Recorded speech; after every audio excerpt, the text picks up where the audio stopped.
Deuxième journée ici au Puy-en-Velay, c'est l'ultime journée du championnat de France 24 et mix d'enduro. On connaît déjà les champions, que ce soit en junior ou en E2. Et attention, en E3, ça va être hyper bataillé entre Jérémy Joly et Antoine Basset. Et puis du côté du E1, on voit mal ce qui pourrait arriver à Marc Bourgeois, mais il va falloir quand même que la moto rentre au parc ce soir. On revit cette deuxième journée ensemble.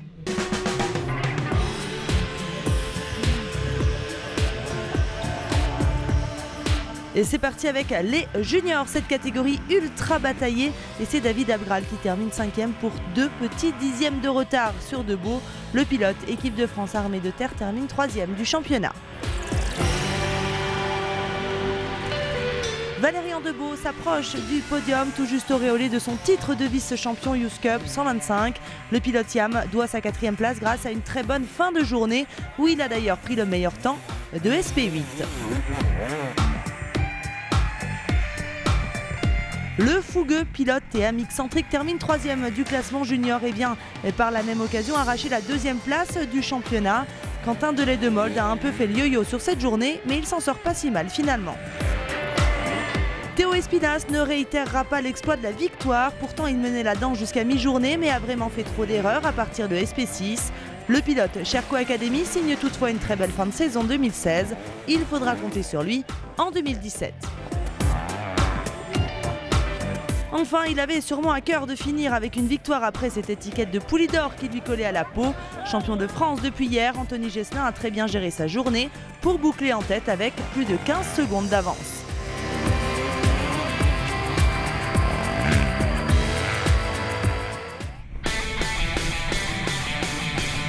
Chez les élites 1, 5e place pour le champion de France néo-élite Luc Bréban. Le pilote B2R a déroulé sans faire d'éclat sur cette dernière journée du championnat.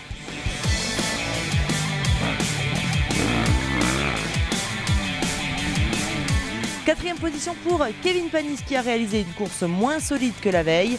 La fatigue et le terrain difficile en a fait souffrir plus d'un ce week-end.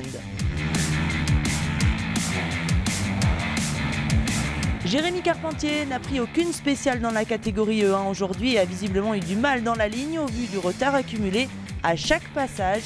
Il termine 3e.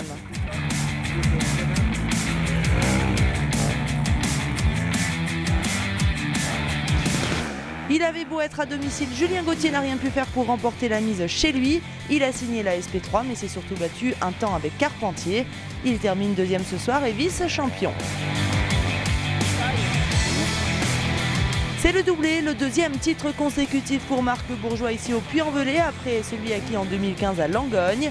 Le team manager outsider tire sa révérence sur le championnat de France avec un beau succès, même si ça avait plutôt mal commencé en début de championnat. C'était un peu compliqué en début de saison avec le statut de manager, donc voilà, il y a double casquette, donc forcément double objectif, donc super content que ça se termine comme ça. On a eu une belle bataille jusqu'à la fin, donc les cartes étaient toutes à distribuer encore ce week-end, donc non, super content, super travail de toute l'équipe autour de moi, voilà, c'est vraiment poussé par une bonne dynamique. Louis qui a super bien roulé aussi au mondial, ça s'est super bien passé en tant que manager, donc non, ravi, vraiment ravi de cette saison. Ouais.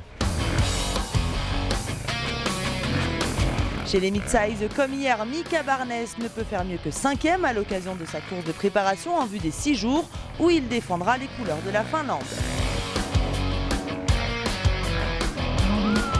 C'est une nouvelle 4e place pour Alexandre Kerrer. Le pilote bêta a su profiter des erreurs des ténors de la catégorie pour prendre à 2 reprises le 3e temps des E2 dans SP2 et 6. 2e hier, Jérémy Taroux n'a pas été aussi combatif pour la gagne aujourd'hui. Il prend SP5 mais se rate complètement dans la suivante et perd un temps fou sur ses concurrents. Il est 3e à 45 secondes de la gagne. Il est titré depuis hier et même s'il aurait voulu confirmer sur cette ultime journée du championnat, Loïc Larieux est lui aussi parti à la faute dans le premier passage de la ligne. Même s'il a repris des spéciales ensuite, il n'a pas pu contrer Mathias Bellino.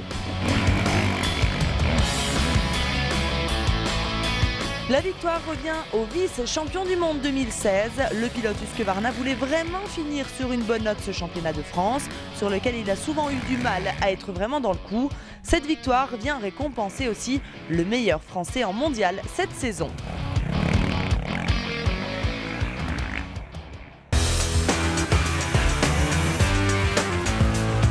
C'est vraiment un week-end de sang pour Romain Dumontier qui termine 5e des élites 3. Le privé YAM restera sur une victoire cette saison et quelques coups d'éclat.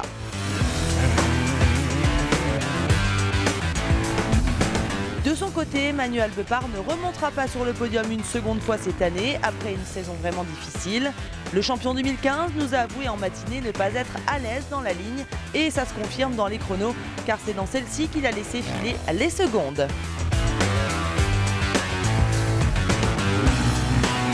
Premier podium en revanche pour Pierre Vissac, le pilote bêta, une 3e place qui tombe à point nommé après avoir collectionné les 4e places cette année.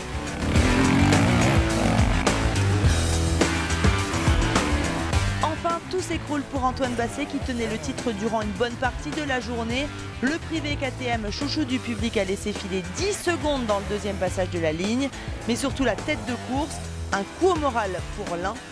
Un vent d'espoir pour Jérémy Joly qui a su profiter de l'erreur de Basset et enfoncer le clou en fin de journée. Jérémy Joly arrache son premier titre élite au guidon de la 300 KTM à l'issue d'un championnat usant mentalement. C'est mon premier titre élite. Cette année, je voulais garder toutes mes chances, arriver à la finale et à chaque fois que j'ai eu mes titres, je suis allé chercher dans la dernière journée, donc je me suis un peu rendu la tâche difficile, mais apparemment ça a plu un peu, ça a plu qu'il y ait du suspense, et puis non, ça l'a fait, donc c'est cool. Ils ont roulé aux 24 heures ensemble, quand même, donc ils étaient en guerre. C'est une saison très compliquée, très fatigante, mais au niveau résultat et vitesse en moto, c'est une bonne saison, des bons progrès je pense. Et voilà, j'espère que ça m'ouvrira des portes pour avoir les mêmes saisons au niveau vitesse et un peu moins fatigantes, éprouvantes au niveau logistique. Du côté des espoirs 125, 3e place du Belge, pilote B2R, Mathieu Van Havelen. 2e place pour celui qui s'était imposé le premier jour à Saint-Agrève, Alexis Beau, le pilote Atomic Moto. Et la victoire revient à celui qui est désormais champion de France espoir, le pilote KTM, Thomas Dubost. Enfin, chez les féminines, Juliette Bérez remporte la mise au championnat, mais doit se contenter de la 3e place. Pour Audrey Rossa, c'est une 2e position et un titre de vice-championne de France. La victoire du jour revient à la surprenante, mais néanmoins très rapide Samantha Tichet, qui, après être devenue maman, n'a pas tardé à se remettre dans le rythme des meilleurs. Le rideau tombe sur le championnat de France 24 MX d'enduro. On a encore vécu une magnifique saison avec de belles bagarres dans toutes les catégories. C'était un plaisir de vous le présenter. On vous donne rendez-vous l'année prochaine pour un nouveau championnat. Ciao!